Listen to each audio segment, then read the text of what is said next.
तो अब तक हम लोग देख रहे थे relation between electric field intensity and electric potential, है ना। उसमें एक रिलेशन हमने बताया था और इसका क्या यूज़ है वो भी हमने आपको बताया था, और किस तरह से उसको फील्ड में किस तरह से रिलेट करना है आपस में, तो लास्ट क्लास में हमने कुछ उस पर डिस्कस किया था। ओके, तो आ जाओ जरा उस पर कुछ न्यूमेरिकल्स वगैरह कर लें।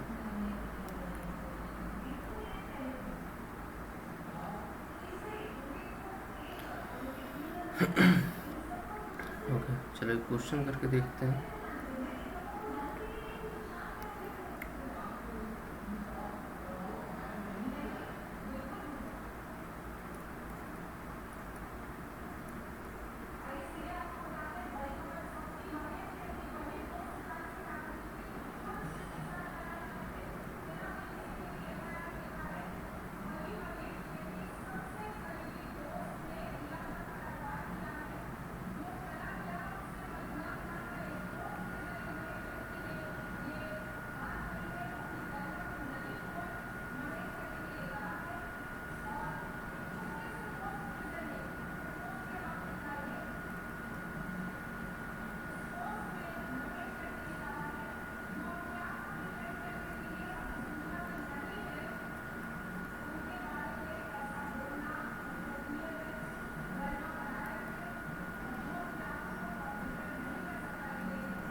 ठीक है, तो यहाँ पर एक डायग्राम है, डायग्राम हम ड्रॉ करते हैं। उसमें कुछ इक्विपोटेंशियल सरफेसेस ड्रॉ किए हुए हैं। उस इक्विपोटेंशियल सरफेसेस को देख के तुम्हें बताना है कि इलेक्ट्रिक फील्ड का डायरेक्शन क्या होगा और मैग्नीट्यूड क्या होगा, है ना।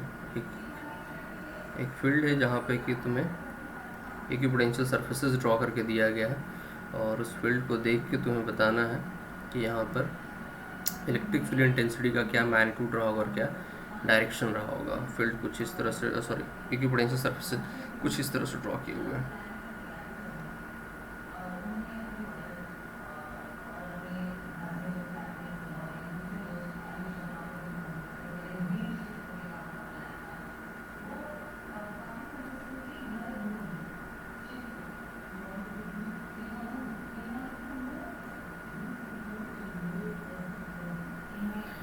ये कुछ इक्विपोटेंशियल सरफेसेस हैं, और इक्विपोटेंशियल सरफेसेस ऑलरेडी पता होगा तुम लोगों को, है ना।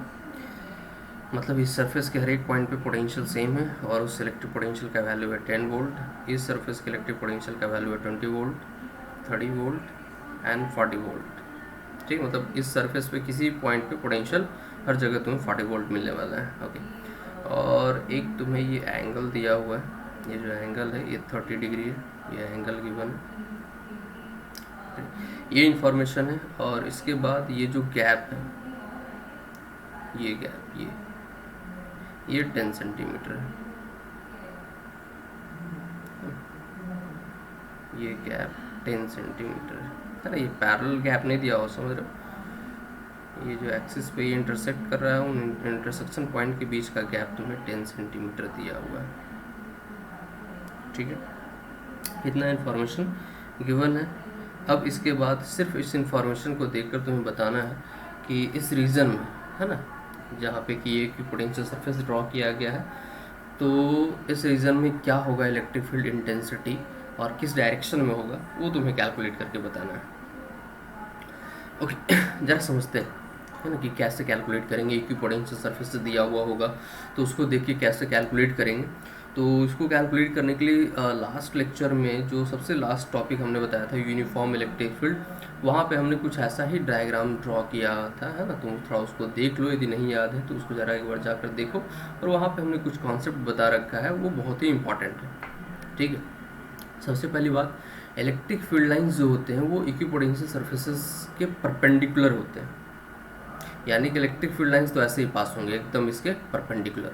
मतलब तुम चाहो तो लाइन ड्रॉ कर सकते हो, कोई बड़ी बात नहीं है। Equipotential sorry electric field lines जो यदि तुम ड्रॉ करना चाहो तो ये इलेक्ट्रिक फील्ड लाइंस कुछ ऐसे ड्रॉ करना होगा तुम्हें। एक सेकेंड, कलर चेंज कर देते हैं। इलेक्ट्रिक फील्ड लाइंस कुछ ऐसे पास होंगे, देखो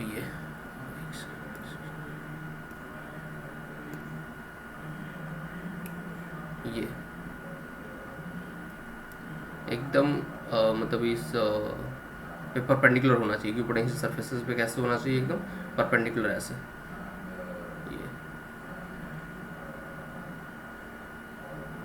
ये होगा इलेक्ट्रिक फील्ड लाइंस, मतलब ये जो एंगल बनना चाहिए 90 डिग्री, ये एंगल 90 डिग्री। अब डायरेक्ट चलो इस डायरेक्शन में होगा, लेकिन किधर है ना, एरो किधर दिया जाए, इस साइड या इस साइड। तो उसके लिए हमने बताया है कि इलेक्ट्रिक फील्ड लाइंस के अलोंग जो पोटेंशियल है वो रिड्यूस होता है। तो देखो पोटेंशियल किधर रिड्यूस हो रहा है, इस डायरेक्शन में, यानी कि इलेक्ट्रिक फील्ड इंटेंसिटी कुछ इस डायरेक्शन में होगा ऐसे। तो चलो डायरेक्शन तो हमें समझ में आ गया। अब मैग्नीट्यूड की बात करें तो मैग्नीट्यूड के लिए क्या भाई, कैसे यूज़ किया जाए, क्या कॉन्सेप्ट लगाया जाए। तो यदि तुम्हें याद हो तो हमने कॉन्सेप्ट पढ़ा है वहाँ पर, है ना, E इक्वल्स टू dV/dx, कुछ इस तरह से हमने कॉन्सेप्ट पढ़ा था, माइनस dV/dr। हाँ, तो निगेटिव साइन तो वो पोटेंशियल डिक्रीज होता है इलेक्ट्रिक फील्ड के अलोंग, वही ये बताना चाह रहा है। मैग्नीट्यूड बेसिकली तुम्हें यही देगा, पोटेंशियल डिफरेंस और डिवाइडेड बाई ये जो dr है, ये डिस्प्लेसमेंट होता था, कि मतलब पॉइंट A से B तक यदि हम जा रहे हैं तो A से B के बीच जो पोटेंशियल में चेंज आएगा, मतलब समझो कि VB minus VA difference in potential, ठीक है, डिवाइडेड बाई ये जो गैप, मान लो यदि D है तो डिवाइडेड बाई D, यही हमें देगा magnitude of electric field intensity, है ना, यहीं से कैलकुलेट कर लेंगे। बाकी डायरेक्शन किधर होगा तो देख लेंगे A और B में किस पॉइंट पे जो तुम्हारा पोटेंशियल कम है ना। तो मैग्नीट्यूड कैलकुलेट करने के लिए बस हमें यही पोटेंशियल डिफरेंस चाहिए और डिवाइड बाई गैप चाहिए। तो अब सोचो, हमें हर एक इक्वी पोटेंशियल सरफेसेस के बीच का ये गैप चाहिए। गैप कैसे कैलकुलेट करोगे, क्योंकि पोटेंशियल डिफरेंस तो समझ में आ रहा है, यहाँ 20 वोल्ट है, यहाँ 10 वोल्ट है, मतलब पोटेंशियल डिफरेंस कितने वोल्ट का हो गया, 10 वोल्ट का। बट ये गैप भी तो हमें चाहिए, ये गैप, ये है ना, ये गैप D कैसे निकालें, तो यहाँ से देखो, यहाँ से, इसलिए तो ये एंगल दिया हुआ है, तो 10 sin 30, ये क्या देखो राइट एंगल ट्रायंगल फॉर्म हो रहा है यहाँ पर। तो ये जो गैप है D, ये हो जाएगा 10 sin 30, sin 30 का वैल्यू 1/2 होता है, तो ये 5 सेंटीमीटर गैप, और डिफरेंस पोटेंशियल में कितना है 20 वोल्ट। तो मैग्नीट्यूड की यदि हम बात करें इलेक्ट्रिक फील्ड इंटेंसिटी के मैग्नीट्यूड का, तो 10 वोल्ट का डिफरेंस है, डिवाइड बाय 5 सेंटीमीटर, उसको मीटर में कन्वर्ट कर दो, 10⁻², तो ये हो गया 10⁻³ डिवाइडेड बाई 5, यानी कि 1000/5, यानी कि 200 वोल्ट पर मीटर इलेक्ट्रिक फील्ड इंटेंसिटी का मैग्नीट्यूड इस डायरेक्शन में। अब यदि वेक्टर टर्म में लिखना चाहते हो तो वेक्टर टर्म में लिखना चाहते हो तो तुम कंपोनेंट ब्रेक कर सकते हो, कोई बहुत बड़ी बात नहीं है ना। एक कंपोनेंट इस डायरेक्शन में हो जाएगा निगेटिव x एक्सिस के लॉन्ग, एक पॉजिटिव y एक्सिस के लॉन्ग, है ना। कंपोनेंट ब्रेक करना कोई बहुत ज़्यादा टफ तो नहीं है। ये एंगल तुम देख सकते हो, ये एंगल 60 डिग्री हो जाएगा, ये 30 या 90, तो ये एंगल कितना हो जाएगा 60 डिग्री, है ना, ये एंगल हो जाएगा 60 डिग्री। तो कंपोनेंट ब्रेक करोगे तो एक E cos 60 negative x axis के along, E sin 60 positive y axis के लॉन्ग, है ना। तुम चाहो तो ब्रेक करके लिख ले सकते हो, इसमें कोई बड़ी बात नहीं है।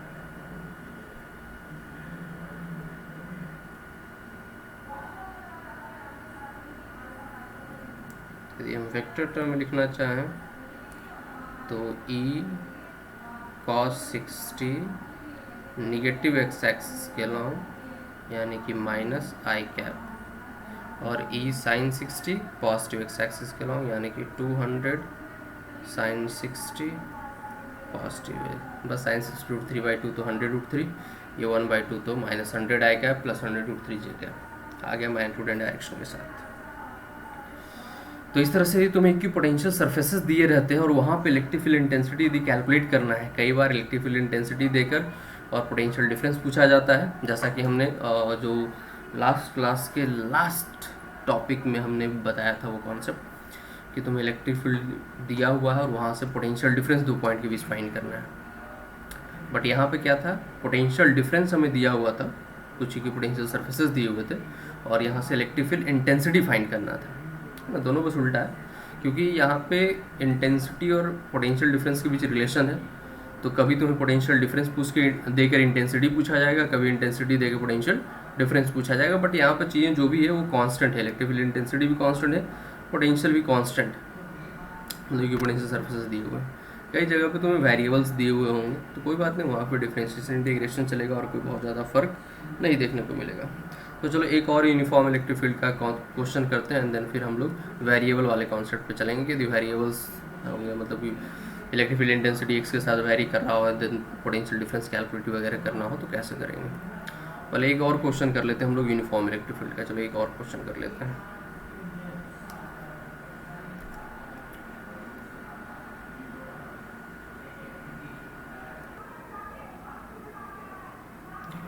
देखो ये क्वेश्चन है ना, इसमें कुछ इन्फॉर्मेशन तुम्हें दिया हुआ है, वैसे डायग्राम तुम खुद से ड्रॉ कर सकते थे। यहाँ पर 2 पॉइंट्स दिए हुए हैं ए एंड बी, यहाँ पे है बी और यहाँ एक पॉइंट है ए। ये इलेक्ट्रिक फील्ड इंटेंसिटी का डायरेक्शन दिया हुआ है, ये एंगल तुम्हें दिया हुआ है 30 डिग्री, यूनिफॉर्म इलेक्ट्रिक फील्ड है। और ये जो हाइट है ये बी, ये 4 सेंटीमीटर दिया हुआ है, ये हाइट बी पॉइंट का हाइट ये 4 सेंटीमीटर है, और ए पॉइंट जो है वो ऑरिजिन से 2 सेंटीमीटर की दूरी पे है। ये इन्फॉर्मेशन दिया हुआ है।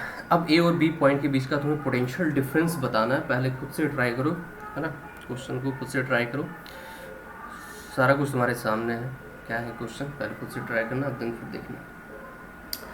चलो आ जाओ। तो देखो यूनिफॉर्म इलेक्ट्रिक फील्ड मैग्नीट्यूड दिया हुआ है, ठीक है, बाकी 30 डिग्री डायग्राम सब कुछ तुम्हें दिख रहा है, तुम्हारे सामने है। 2 पॉइंट ए और बी के बीच पोटेंशियल डिफरेंस पूछा गया है, ठीक। अब इलेक्ट्रिक फील्ड हमें दिया हुआ है इंटेंसिटी, और यदि हमसे पोटेंशियल डिफरेंस पूछा जा रहा है तो हमारे पास रिलेशन क्या है? हमारे पास रिलेशन तो यही है, dv equals to E dot D R, है ना, dv equals to E dot D R, यही है हमारे पास। और इसको क्या करना होता है, इंटीग्रेट करना होता है। बट इंटीग्रेट तब करते हैं जब इलेक्ट्रिक फील्ड इंटेंसिटी वेरिएबल हो, है ना, तब ना हम आर के टर्म में लिख कर और इंटीग्रेट करते हैं। बट यदि वेरिएबल नहीं है तब हमें इंटीग्रेट करने की ज़रूरत नहीं, वो जो कांस्टेंट वैल्यू पुट करोगे तुम्हारा आंसर मिल जाएगा तुम्हें, ठीक है। तो इसको हम ऐसे भी लिख सकते हैं, सॉरी यहाँ माइनस है, delta V equals to minus E dot delta R. ये कब लिखेंगे, जब इलेक्ट्रिक फील्ड कांस्टेंट होगा, ठीक है। चलो इलेक्ट्रिक फील्ड को हम वेक्टर टर्म में तो लिख सकते हैं। मैग्नीट्यूड दिया हुआ है, एंगल दिया हुआ है, तो इसका 2 कंपोनेंट, एक EX और एक EY, है ना। ये एंगल 30 डिग्री है और ये 100 वोल्ट पर मीटर दिया हुआ है, तो cos 30 और ये sin 30। तो तुम इलेक्ट्रिक फील्ड इंटेंसिटी को तो चलो वेक्टर टर्म में लिख लिए, क्या लिख दिए भाई, तो 100 cos 30 √3/2, तो 100 cos 30 आई कैप प्लस 100 sin 30 जे कैप, तो ये हो जाएगा 50√3, है ना, आई कैप प्लस 50 जे कैप। इलेक्ट्रिक फील्ड इंटेंसिटी मिल गया भाई, ओके। अब ये डिस्प्लेसमेंट मतलब ए से बी, तो ए से बी यदि हम डिस्प्लेसमेंट वेक्टर ड्रॉ करें तो कुछ ऐसा ही होगा बच्चों, यही है वो डेल्टा आर। कैसे कैलकुलेट करें भाई, तो यदि तुम्हें डिस्प्लेसमेंट वेक्टर निकालना आता हो 2 पॉइंट के बीच का तो बहुत अच्छी बात है, और नहीं आता है तो वेक्टर को जाकर पढ़ें अच्छे से, है ना, इसमें कुछ नहीं किया जा सकता है।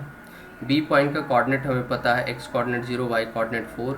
ए पॉइंट का कोऑर्डिनेट पता है -2 और 0। तो 2 पॉइंट का यदि हमें कोऑर्डिनेट पता है तो डिस्प्लेसमेंट वेक्टर लिखना काफ़ी आसान है ना। x2 - x1 i cap plus y2 - y1 j cap, यानी 0 - 2 यानी 2 i cap plus y2 - y1 यानी कि 4 - 0 यानी कि 4 j कैप। सिंपल। अब क्या करना है, तो अब बस यहाँ पुट कर दो, डॉट प्रोडक्ट निकाल दो बच्चों। तो डॉट प्रोडक्ट अब निकालते कैसे हैं, तो डॉट प्रोडक्ट हमें लिखना भी आना चाहिए। दो वेक्टर का डॉट प्रोडक्ट लेने का मतलब उसके एक्स कंपोनेंट को मल्टीप्लाई करो, वाई कंपोनेंट एंड जेड हो तो जेड को मल्टीप्लाई करो, देन सबको उसी तरह से ऐड कर दो।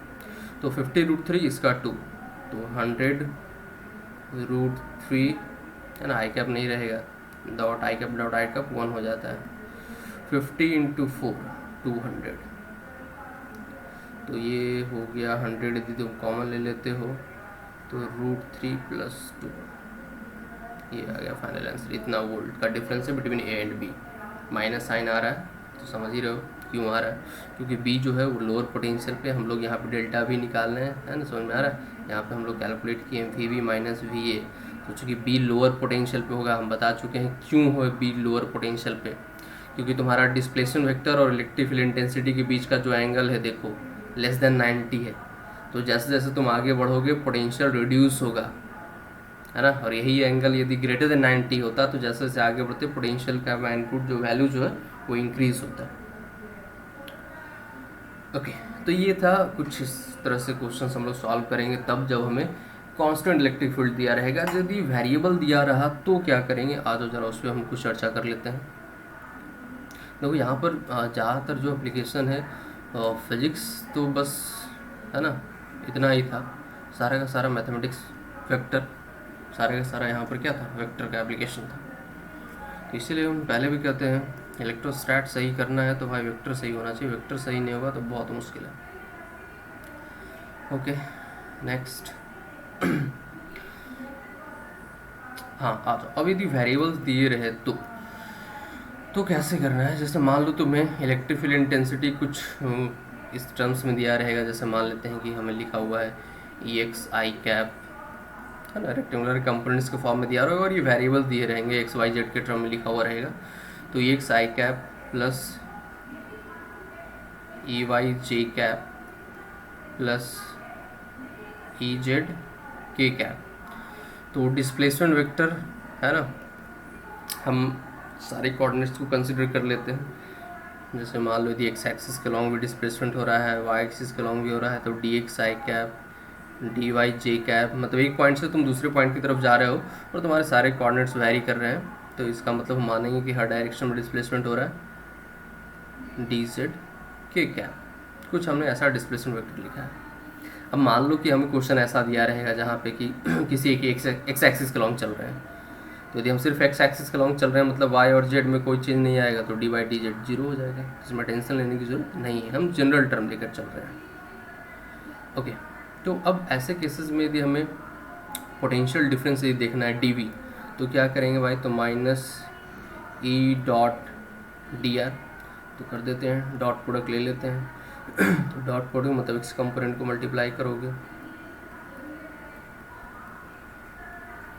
वाई कंपोनेंट को मल्टीप्लाई करोगे एंड जेड कंपोनेंट को मल्टीप्लाई कर दोगे, सिंपल, जो कि अभी हम लोग किए, है ना, कोई बहुत बड़ी बात नहीं है। देखो ऐसे डी भी मिल जाएगा। अब यदि हमें दो पॉइंट के बीच, अब जैसे मान लो ई एक्स जो है कुछ इस तरह से लिखा रहेगा x² + 1, तो पुट कर देंगे यहाँ पे x² + 1, और डी एक्स है तो समझ में आ ही रहा होगा कि अब आगे क्या करना होगा, इंटीग्रेट कर देंगे उसको। जिन दो पॉइंट्स के बीच हमें दिया रहेगा पोटेंशियल डिफरेंस निकालने के लिए, उन दोनों पॉइंट्स के कोऑर्डिनेट्स दिए रहेंगे, एक्स कोऑर्डिनेट का लिमिट पुट करेंगे, वाई का पुट करेंगे, जेड का पुट करेंगे, इंटीग्रेट कर देंगे, आंसर आ जाएगा। मतलब यदि हमें डेल्टा भी निकालना है तो क्या करना है बच्चों, कुछ नहीं, इंटीग्रेशन, है ना, E X D X plus minus sign, बहुत इंपॉर्टेंट, आगे जाकर जब तुम एग्ज़ाम में बैठोगे तो सबसे प्रॉब्लम ज़्यादा क्या होगा, इस माइनस साइन को भूल जाओगे। D B E dot D R लिखोगे, माइनस साइन को भूल जाओगे, तो इसको भूलना नहीं, इसको याद रखना है, बहुत ही इंपॉर्टेंट, तो रिजल्ट गलत आ जाएगा। कई बार एग्ज़ाम में हड़बड़ी में बस यही होता है, ये माइनस साइन छूटने के चांसेस होते हैं, इसलिए बोल दे रहे हैं, इसको माइंड में रखना थोड़ा। Integration of E Z D Z, limit तुम्हें दिया रहेगा, है ना, कि पॉइंट ए से बी पे जा रहे हैं तो ए का तुम्हें एक्स कोऑर्डिनेट दिया रहेगा, बी का भी एक्स कोऑर्डिनेट दिया रहेगा, वाई कोऑर्डिनेट भी दिया रहेगा, तो बस सारे लिमिट्स इस तरह से पुट करोगे और ए और बी के बीच का पोटेंशियल डिफरेंस तुम्हारे सामने होगा, इस तरह से वेरिएबल दिया रहा। तो अब यहाँ पे कुछ और भी इम्पोर्टेंट पॉइंट्स को समझते हैं। जैसे यदि पार्शियल डिफरेंशिएशन यदि सुने हो तो अच्छी बात है, नहीं सुने हो तो कोई दिक्कत वाली बात नहीं है, देख लेते हैं वो होता क्या है। जैसे अभी हम कह रहे थे कि मान लो पार्टिकल जो है एक्स एक्सिस के अलॉन्ग ही चल रहा हो, कोई आदमी जो है, कोई एक रीज़न है जहाँ पे कि इलेक्ट्रिक फील्ड है, उस फील्ड में हम एक्स एक्सिस के अलॉन्ग मूव कर रहे हैं। तो जब हम एक्स एक्सिस के अलॉन्ग मूव कर रहे हैं तो वैसी बात है हमारा वाई और जेड एक्सिस के अलॉन्ग कोई डिस्प्लेसमेंट नहीं है, तो चूंकि वाई और जेड कोऑर्डिनेट में कोई चेंजेस नहीं आएंगे तो डी वाई और डी जेड क्या हो जाएगा, ज़ीरो। ऐसा हो सकता है कि यदि हम एक्स एक्सिस में मूव कर रहे हैं तो मान लो यदि ऐसा हुआ है ना कि जहाँ पे सिर्फ क्या है, एक्स ही वेरिएबल है,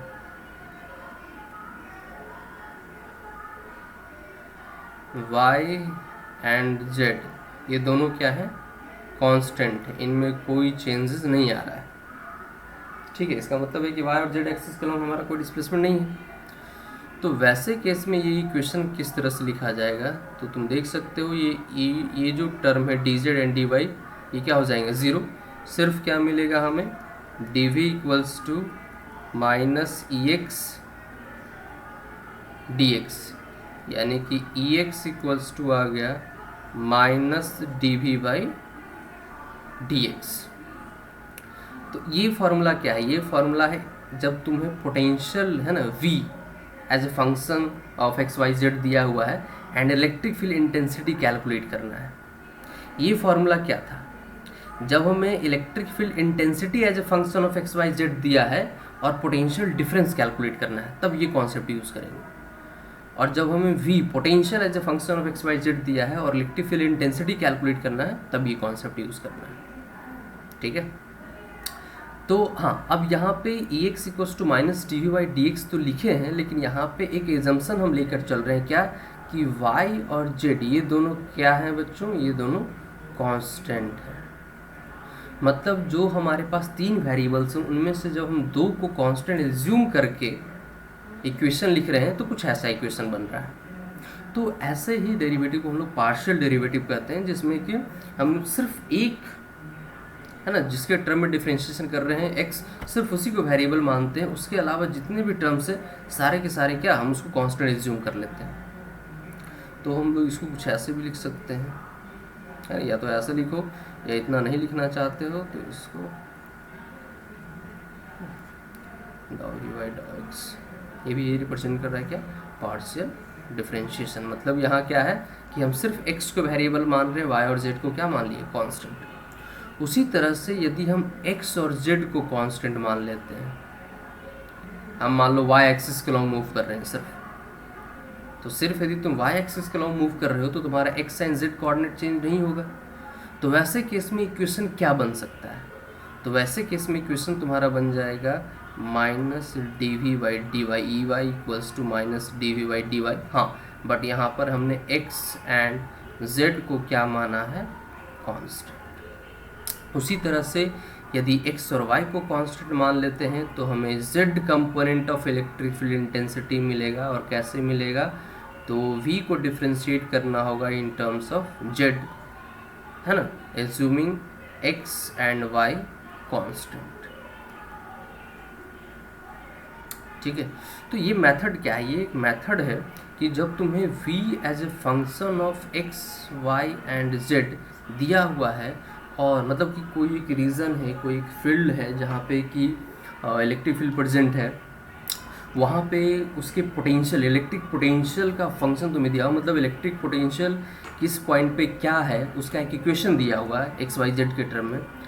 अब तुम्हें इस इक्वेशन का यूज़ करके इलेक्ट्रिक फील्ड इंटेंसिटी फाइंड करना है, तब इस कॉन्सेप्ट को तुम यूज़ करोगे, है ना, तब इस कॉन्सेप्ट को तुम यूज़ करोगे। यदि तुम्हें x कंपोनेंट इलेक्ट्रिक फील्ड का चाहिए तो तुम उस फंक्शन को डिफ्रेंशिएट करोगे विथ रिस्पेक्ट टू x, लेकिन उसमें ध्यान रखना है कि y और z को क्या लेकर चलोगे, कांस्टेंट एज्यूम करके चलोगे, है ना। कोई बात नहीं, ऐसे क्वेश्चन अभी हम लोग करके देख लेते हैं, टेंशन लेने की ज़रूरत नहीं है। तो इस तरह से x component of electric field intensity, y component of electric field intensity and z component of electric field intensity यदि मिल गया तो हो ही गया, है ना। Electric field intensity equals to X I cap plus E Y J cap and Z K cap. तो यहाँ पे हमने ये जो कॉन्सेप्ट है बार बार बता रहे हैं, ये कॉन्सेप्ट है जब पोटेंशियल दिया रहे as a function of X Y Z और तुम्हें इलेक्ट्रिक फील्ड इंटेंसिटी कैलकुलेट करना है। ये कॉन्सेप्ट है इलेक्ट्रिक फील्ड इंटेंसिटी दिया हुआ है as a function of X Y Z और तुम्हें पोटेंशियल डिफरेंस कैलकुलेट करना है बिटवीन टू पॉइंट्स। ओके, आते हैं क्वेश्चंस करके देखा जाए।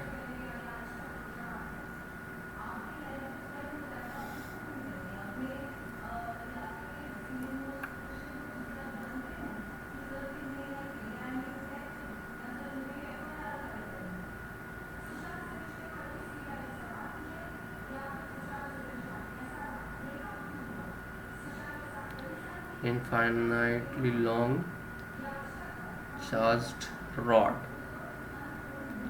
इसके बारे में तुम लोग सब कुछ जानते हो, है ना, कि इसके चारों तरफ इलेक्ट्रिक फील्ड इंटेंसिटी कैसा होता है, कैसे इलेक्ट्रिक फील्ड लाइंस ड्रॉ करते हैं, इलेक्ट्रिक फील्ड इंटेंसिटी कैसे वैरी करता है, ये लेमडा क्या है ये भी तुम्हें पता होना चाहिए। नहीं पता है तो जाकर देखो, lambda charge per unit length कहलाता है। अब इसके आगे दो पॉइंट है यहाँ पर ए एंड बी,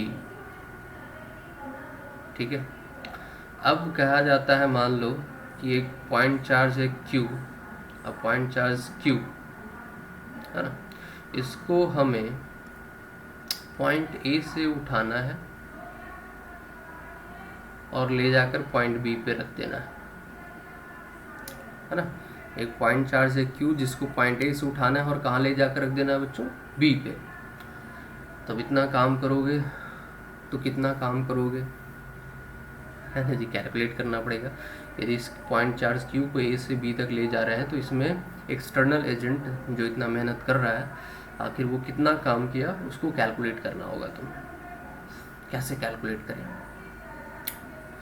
इसके लिए कुछ कुछ इन्फॉर्मेशन तुम्हें दिया रहेगा कि ये मान लो R1 डिस्टेंस पे था पॉइंट A और पॉइंट B जो है वो R2 डिस्टेंस पे था, या तो ऐसा दिया रहेगा या R1 देकर और ये A और B के बीच का गैप दे देगा, मतलब एक ही बात है।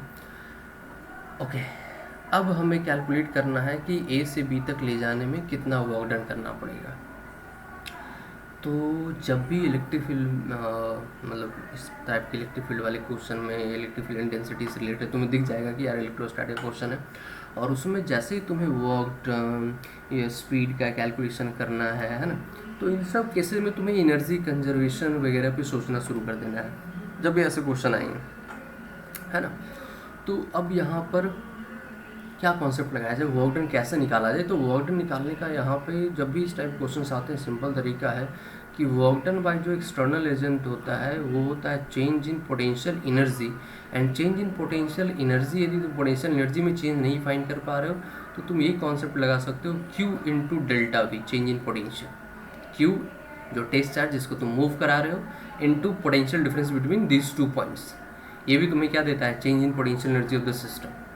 और सिस्टम के पोटेंशियल एनर्जी में जो चेंज आ रहा है वो कैसे आ रहा है, due to work done by external agent.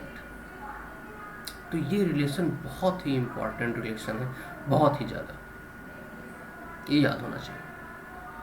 अब यहाँ पे देखो work done by external agent है, यहीं पे यदि लिखना हो work done by electric field तो ये नेगेटिव हो जाता है, work done by electric field या इलेक्ट्रोस्टैटिक फील्ड। ये बहुत ही इंपॉर्टेंट है क्योंकि वर्क डन इलेक्ट्रिक फील्ड कैसा है, कंजर्वेटिव, और work done by conservative negative of change in potential energy. तो ये बहुत ही इंपॉर्टेंट रिजल्ट है, इस पर हम लोग पहले भी डिस्कस कर चुके हैं, है ना।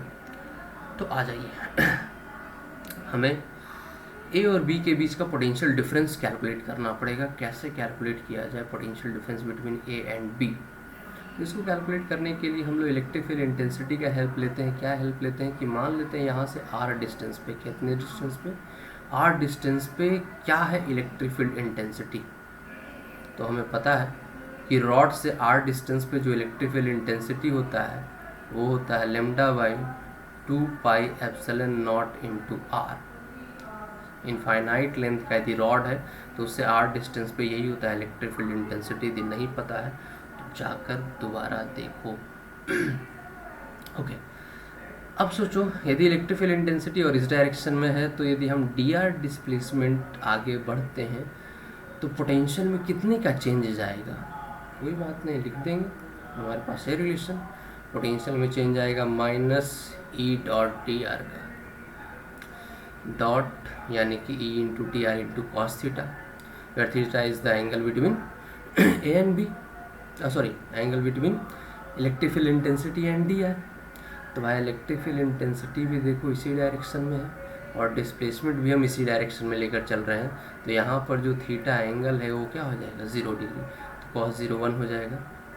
तो डी वी इक्वल्स टू तुम डायरेक्ट लिख सकते हो ई इंटू डी आर, तो ये भी तुम्हारे सामने है, पुट कर दो ई का वैल्यू, तो ई का वैल्यू हो गया lambda by 2 pi epsilon naught R और इंटू ये डी आर। इतना पोटेंशियल डिफरेंस आएगा जो स्मॉल डिस्प्लेसमेंट डी आर चलेंगे, लेकिन हमें ए से बी तक जाना है, तो टोटल कितना चेंजेस आएगा, कुछ नहीं, इंटीग्रेट कर देंगे, दिक्कत क्या है, ए से लेकर बी तक, है ना जी, यानी कि R1 से लेकर R2 तक कर दो इंटीग्रेट, तो 1/r का इंटीग्रेशन ln r होता है। अब यही सब प्रॉब्लम है, dv का इंटीग्रेशन v, तो vb माइनस va। अब सब कुछ पता होगा, यही नहीं पता होगा कि 1/r का इंटीग्रेशन ln r होता है, तो फिर क्या आप कर पाओगे बताओ। इसीलिए कुछ कुछ बेसिक कॉन्सेप्ट जो पढ़ाया जाता है उसको याद रखो। तो lambda by 2 pi epsilon not को बाहर निकालती है बच्चों, 1/r का इंटीग्रेशन क्या हो जाएगा ln r, लिमिट पुट करोगे R1 से R2, तो ln R2 माइनस R1 और ln a minus ln b equals to ln a by b, और माइनस साइन तो रिवर्स हो जाएगा, तो हम डायरेक्ट फाइनल रिजल्ट लिख रहे हैं vb minus va equals to lambda by 2 pi epsilon naught ln R1 divided by R2। देखो ये R2 बाई R1 होगा, बट माइनस से मल्टीप्लाई करोगे तो फिर से वो रिवर्स हो जाएगा। तो potential difference between A and B मिल गया, ये भी एक इम्पॉर्टेंट पूछा होता है, जो फार्मूला है इसको रट लो, कई बार क्वेश्चन में डायरेक्ट इससे पूछा जाता है, इसलिए कह रहे हैं। ओके, तो पोटेंशियल डिफरेंस ए और बी के बीच का मिल गया। यदि हमें वर्क डन निकालना है, एक्सटर्नल एजेंट कितना वर्क डन किया होगा, तो Q इंटू यही डेल्टा वी कर दोगे, है ना, वी माइनस बी आ जाएगा तुम्हारा आंसर। तो इस तरह से वेरिएबल यदि दिया हुआ रहेगा तो कुछ इसी तरह से कॉन्सेप्ट यूज़ करो। कांस्टेंट का भी बता चुके हैं, ये वेरिएबल है। यहाँ पर देखो क्या कॉन्सेप्ट था, इलेक्ट्रिक फील्ड का यूज़ करके हम क्या कैलकुलेट किए, पोटेंशियल डिफरेंस। उसी तरह से यदि potential as a function of X Y Z दे दिया और तुमसे इलेक्ट्रिक फील्ड इंटेंसिटी पूछा, तब क्या करोगे। चलो आ जाओ, एक क्वेश्चन वैसा भी कर लेते हैं, उसके बाद इस कहानी को समाप्त करेंगे, इस कॉन्सेप्ट ख़त्म, है ना। फिर आज हम लोग पढ़ने वाले हैं इलेक्ट्रिक डाइपोल, बहुत ही इम्पोर्टेंट। इसके बाद एक बस कंडक्टर का टॉपिक बचा है, कहानी ख़त्म है, इलेक्ट्रोस्टैटिक।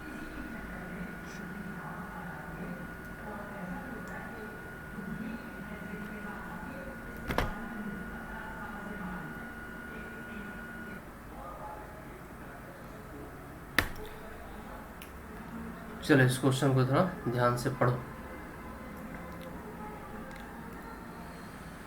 है ना। कहा जा रहा है कि कोई फील्ड है कहीं पे, जहाँ की एक्स वाई कोऑर्डिनेट पे पोटेंशियल कुछ इस तरह से दिया हुआ है, इलेक्ट्रिक पोटेंशियल, है ना। मतलब जैसे मान लो कोई कोऑर्डिनेट है 0,1, तो वहाँ पे क्या होगा पोटेंशियल, तो x 0 पुट कर दो, y 1 पुट कर दो, जो वैल्यू आएगा उतना ही पोटेंशियल मिलेगा, उतना वोल्ट, है ना, ये वोल्ट में दिया हुआ है, ठीक है। Okay, if a charge 1 microcoulomb, 1 microcoulomb का एक चार्ज है जिसका मास है 1 मिलीग्राम, 0.11 पे रखा हुआ था, मतलब कोई उसको होल्ड कर रखा है, वहाँ से उसको रिलीज़ कर दिया गया उसी फील्ड में, है ना, उसी फील्ड में 1,1 कोऑर्डिनेट पे एक पॉइंट मास रखा हुआ जिस पे चार्ज 1 माइक्रोकूलम है, उसको रिलीज़ कर दिया गया। तो रिलीज़ करते ही उसी इंस्टेंट पे उसका एक्सेलरेशन क्या होगा, ये तुम्हें बताना है। तो आराम से समझेंगे चलना कैसे है। हमको एक्सेलरेशन पूछा गया है, मास पता है, फोर्स चाहिए। फोर्स कैसे निकालेंगे, चूँकि इलेक्ट्रिक फील्ड में रखा हुआ है तो फोर्स कैसे निकाला जा सकता है। क्यू चार्ज पे इलेक्ट्रिक फील्ड में फोर्स कितना लगेगा, क्यू इंटू ई। यहाँ पे हम इलेक्ट्रिक फोर्स की बात कर रहे हैं, ग्रेविटेशनल फोर्स की बात कर नहीं रहे हैं।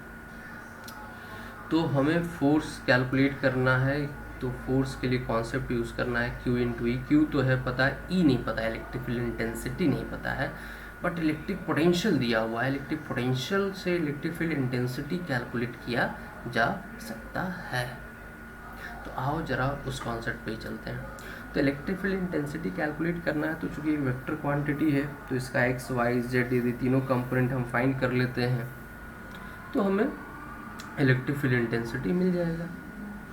तो आज जरा इलेक्ट्रिक फील्ड इंटेंसिटी के पहले हम एक्स कंपोनेंट को फाइंड करते हैं, और इसका तरीका अभी हम लोग पढ़े थे, है ना, माइनस dv/dx, जहाँ पे कि हमें y एंड z को क्या कंसिडर करना है बच्चों, कांस्टेंट कंसिडर करते हुए।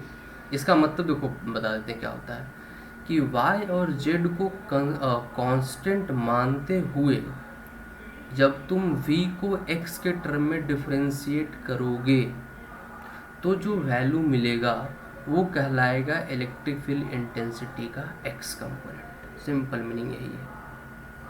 तो हमें इस फंक्शन को डिफरेंशिएट करना है यह मानते हुए कि y और z क्या है, कांस्टेंट है। तो z तो है ही नहीं, y को कांस्टेंट मान के जरा इसको डिफरेंशिएट करके देखो क्या आएगा वैल्यू। तो आ जाओ जरा करते हैं। तो पहला जो टर्म है 4 इंटू एक्स स्क्वायर, तो x तो अपना वेरिएबल ही है, 4 कांस्टेंट x स्क्वायर का डिफरेंशिएशन क्या हो जाएगा 2x, तो माइनस साइन को रहने दो, ये 4 इंटू 2x, एक्स स्क्वायर का डिफरेंशिएशन प्लस देखो 3x और y, ये तीन टर्म आपस में मल्टीप्लाइड है। इनमें से x हमारे लिए अभी इस, है ना, इस डिफरेंशिएशन के लिए, सिर्फ इस इक्वेशन के लिए x वेरिएबल है और y क्या है, कांस्टेंट है, और 3 तो ऑलरेडी कांस्टेंट वैल्यू है।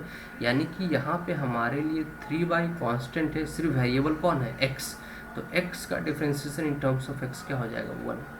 तो ये आया अपना x component of electric field intensity, यानी कि -8x -3y। ठीक है, ओके। उसी तरह से यदि इलेक्ट्रिक फील्ड इंटेंसिटी का y कंपोनेंट निकालना चाहें तो इसको लिखना होगा -dv/dy, और इस बार क्या कांस्टेंट एज्यूम करोगे, जो अदर दो कोऑर्डिनेट्स बचे x एंड z को क्या मान के चलना होगा, कांस्टेंट। मतलब अब जब हमें y कंपोनेंट निकालना है किसका, इलेक्ट्रिक फील्ड का, तो हमें क्या करना है, x कोऑर्डिनेट और z कोऑर्डिनेट को मान लेना है क्या कि कांस्टेंट है, और तब अब इस फंक्शन को y के टर्म में क्या कर देना है, डिफरेंशिएट कर देना है। तो आ जाओ, तो पहला टर्म 4x, तो अब हमारे लिए 4 तो ऑलरेडी कांस्टेंट है, और इस डिफरेंशिएशन, इस इक्वेशन के लिए जब हम EY कैलकुलेट कर रहे हैं हमारा x भी क्या हो जाता है, कांस्टेंट। तो ये पूरा का पूरा पहला टर्म कांस्टेंट है, तो ये तो 0 हो गया। यहाँ पे आते हैं दूसरे टर्म में, 3 और x कांस्टेंट है बट y क्या है, वेरिएबल। इस इक्वेशन के लिए x constant but y variable, तो क्या करेंगे, 3x को कॉमन ले लेंगे, माइनस साइन, ये वाला माइनस साइन आ गया, और y का डिफरेंशिएशन 1, तो ये आ गया बच्चों -3x। तो electric field intensity as a function of X Y Z हमें मिल गया। जेड कोऑर्डिनेट लिखने का ज़रूरत नहीं बच्चों, क्योंकि एक्स और वाई दोनों कांस्टेंट हो जाएगा, तो ई जेड तो वैसे भी 0 ही आ जाएगा तुम्हारा। तो ई आ गया बच्चों -8x -3y आई कैप, ये एक्स कंपोनेंट है, और प्लस वाई कंपोनेंट कितना है -3x, तो -3x जे कैप जेड कंपोनेंट। तो ये तुम्हें मिल गया। देखो E as a function of X Y, हमें V as a function of X Y दिया हुआ था। अब एट 1 कोऑर्डिनेट हमें इलेक्ट्रिक फील्ड इंटेंसिटी पता कर लेना है। तो एक्स और वाई 1 पुट कर दो, तो -8 -3 -11 आई कैप -3 जे कैप। फोर्स कैसे मिलेगा भाई, तो Q इंटू ई, क्यू कितना है 1 माइक्रोकूलम, तो Q इंटू ई कॉन्सेप्ट लगा दीजिए। तो 1 माइक्रोकूलम में उसको कन्वर्ट करना पड़ेगा कूलम में, तो 10⁻⁻6 कूलम। इलेक्ट्रिक फील्ड कितना, तो -11 आई कैप -3 जे कैप। ये फोर्स आ गया। एक्सेलरेशन चाहिए तो फोर्स को डिवाइड करना होगा किससे, मास से।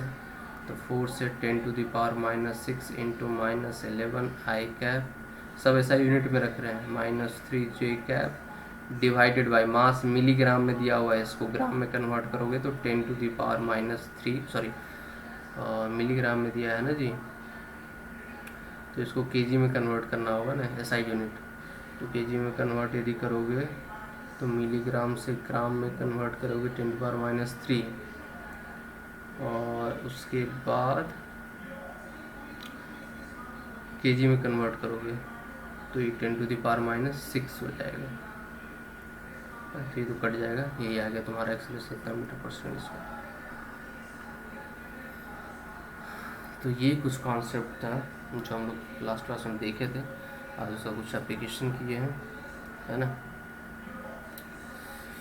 ये कॉन्सेप्ट क्लियर। अब नेक्स्ट लेक्चर में तुम लोग डाइपोल पढ़ाया जाएगा।